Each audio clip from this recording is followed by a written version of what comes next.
back and he said, "You really buried the lead in this one," about Casus Belli. How many press are here? Anyway, there was a meeting among the items considered and rejected, which is why the New Yorker did not publish it on grounds that it wasn't accepted. One of the items was why not? There was a dozen ideas proffered how to trigger a war. The one that interested me the most was, why don't we in our shipyard build 4 or 5 Iranian boats that look like Iranian PT boats, put Navy SEALs on them with a lot of arms, and the next time one of our boats goes through the Straits of Hormuz, start a shoot-up.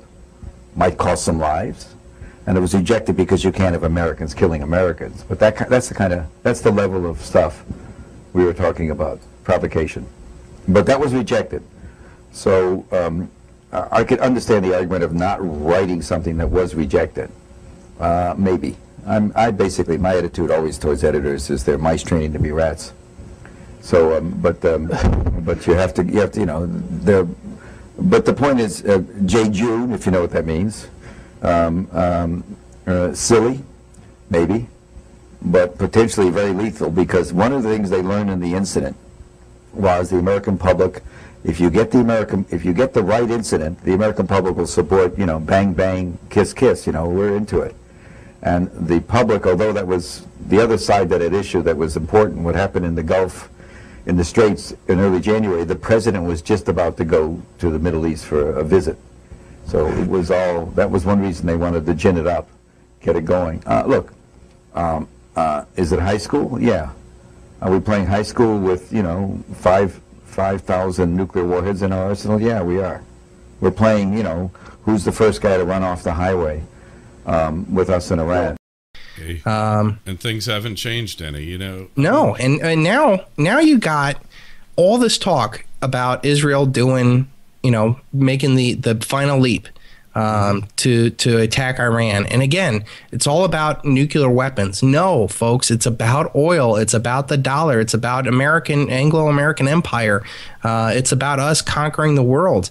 And this is the last point. And I don't think Iran is actually the toughest of all those little nations. You know, it's a popularly educated, you know, wealthy society. It's not, it hasn't been too content with their government either, though. Yeah, I know, but listen, I'm not happy with Obama, but I tell you what, if China lands on my shores, you know. Yeah, well, that's an interesting thing. I was reading about somebody whose theory is that after the empire collapses, after the dollar collapses, there's going to be score settling with us because we've been bullying the whole world for, you know, since World War I, arguably, maybe since the Russo-Japanese, since the early 1900s, we've kind of been bullying the world. So Russia, this guy was theorizing Russia and China are going to like come after us, invade us. Now, personally, I think that's highly unlikely. Yeah, I posed something similar to that, but it wasn't about them coming after us. The idea that I put out there is called the anti-hegemon. And the idea is that we're a hegemon. We're a world hegemon. We control the world. But there's a group of actors out there who don't necessarily benefit off this paradigm. So it's very easy to see that Iran, China, Russia, Venezuela, you know, don't benefit from the Anglo-American empire, and they've all become victims of that Anglo-American empire. We were talking earlier about the Opium Wars. Yeah. You know, we could talk about the Mossadegh in Iran getting overthrown by CIA operatives. You know, the collapse of Russia, you know, World War II, World War I, and, you know, and all these nations don't benefit off of the Anglo-American empire.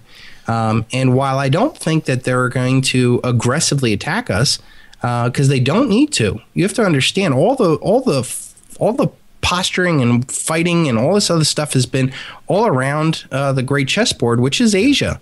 We're the ones that have been interfering in there. I think what's going to happen is if the dollar collapses, we won't have the ability, funds, popularity, moral fortitude to do anything. And it's just going to be a retreat. It'll be a vacuum. And those nations are going to be able to spread their regional wings, but I don't think they're going to, you know, take that as a ticket to come invade us with 180 million gun owners. And doesn't make a lot of sense. And, there was a funny thing, like I consider a lot like you, I'm trans-political. I don't buy into either party, liberal, conservative. I don't buy into all the liberal, conservative, blah, blah, blah. But there was a survey taken, and people who describe themselves as liberal are now pro-gun, And that's another thing of the Anglo, the government statism is don't need to defend yourself, don't need to learn how to, don't need the implements to defend yourself. We'll take care of you, so you don't need those guns, right? Don't worry about those guns. You don't need them. We'll take care of it. And now, that illusion of security, of protection by the state is dying a kind of quick death. And I'm actually in 3 days I'm going to get my concealed carry permit for Ohio. Well, I'm in Connecticut now. I could get one here. I could get one in New York if I was so inclined, but it's just more trouble than it's worth, frankly. But it's the whole, now this bill is pending in Congress to federalize basically concealed carry permits, grant reciprocity. So if you get one in Utah, which you could do mail order as long as you take a course, it'll be good in any state. So Obama will certainly veto it.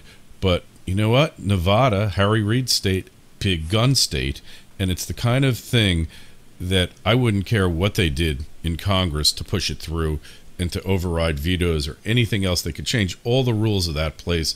That is the one law that I feel is more important, than anything else they're doing or have done, in a long time. So on that, Chris, the Second Amendment. I mean, it's the final line. People worry about confiscation of silver. That's one thing, but slaves don't own guns. Yeah. And that's such a defining thing. And it's not, to go out and, go wave your gun around like you're a big man or something like that. It's what the gun is? It's the only way the individual can stand up to the collective. Yeah. It's the ultimate equalizer. The great equalizer, right? Yep.